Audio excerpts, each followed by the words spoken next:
Well, not since the Nixon tapes has there been so much controversy than over the apparent destruction of these January 6 documents by the January 6 committee. Oh, this is so good. This is so rich. By the way, those of you who run YouTube, this isn't coming from me. I saw this at Fox News. And there was a blurb about it at Breitbart. And Adam Kinzinger, who was on the January 6 committee, he's come out. And he's saved face by saying, no, we didn't destroy any of these documents here. This was all done after the committee was dissolved. Well, you were in charge of the January 6 committee. Wouldn't it be up to you to decide what evidence you want to give this other committee? You let them know what documents they need, they don't need. But I knew the gig was up. When during the January 6 hearings, they edited this clip. Talked about this before. They edited this clip of Trump saying, we are now going to peacefully and patriotically march to the Capitol to make our voices heard. However he said it. But he definitely said peacefully and patriotically. Well, they edited that part out. Why did you do that, January 6 committee? Oh, because that would destroy the complete narrative you're trying to portray here. And I kept asking this question. For months I've asked this question. Why wasn't there enough security on January 6th? And Ben Shapiro, he finally saw the light today. Asked the same question. Now, I love Ben Shapiro. I think he's really good at what he does. He's got a great thing going with the Daily Wire. We actually have the same taste in music. Although, yesterday, Ben, what were you doing? So he was trying to compare the music of, let's say, a composer like Bach or Beethoven to where we are now with hip-hop. Because there's a video out there by one of these hip-hop artists where they were dressed up in red, looking like the devil or something. I don't know. And he used it as an example.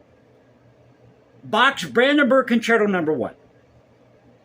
Now, the Brandenburg Concertos are great pieces, don't get me wrong, but come on, Ben. You used the most generic example out there. You should have gone for the last part of the first movement of Bernhard Romberg's Second Symphony. I have that CD in my collection. Bernhard Romberg Symphonies 1 through 3, the Kolmer Academy. It's on the Ars label. Awesome CD. That's the example you should have used, not the Brandenburg Concertos.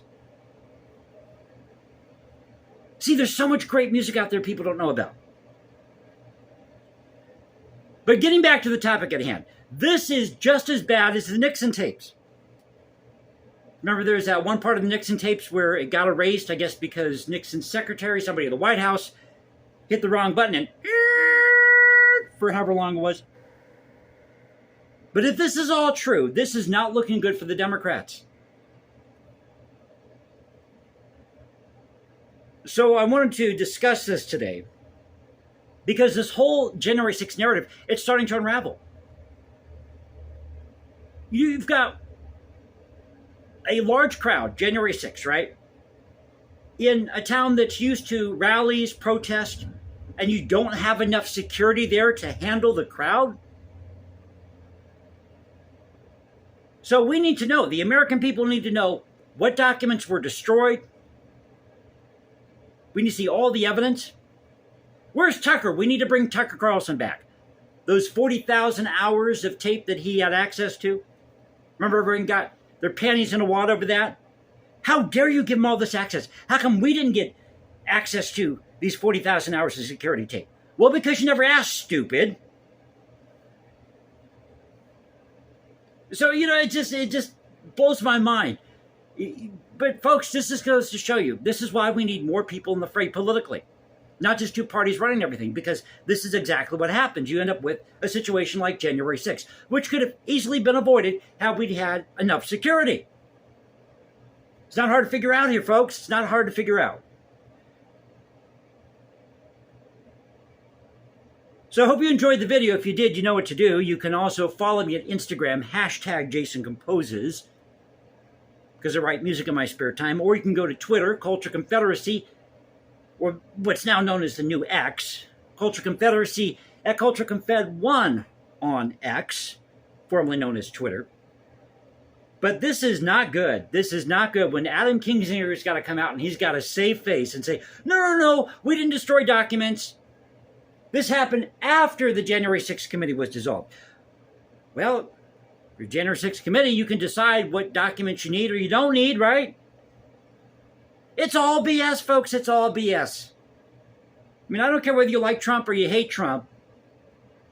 But, even Trump deserves his fair day in court.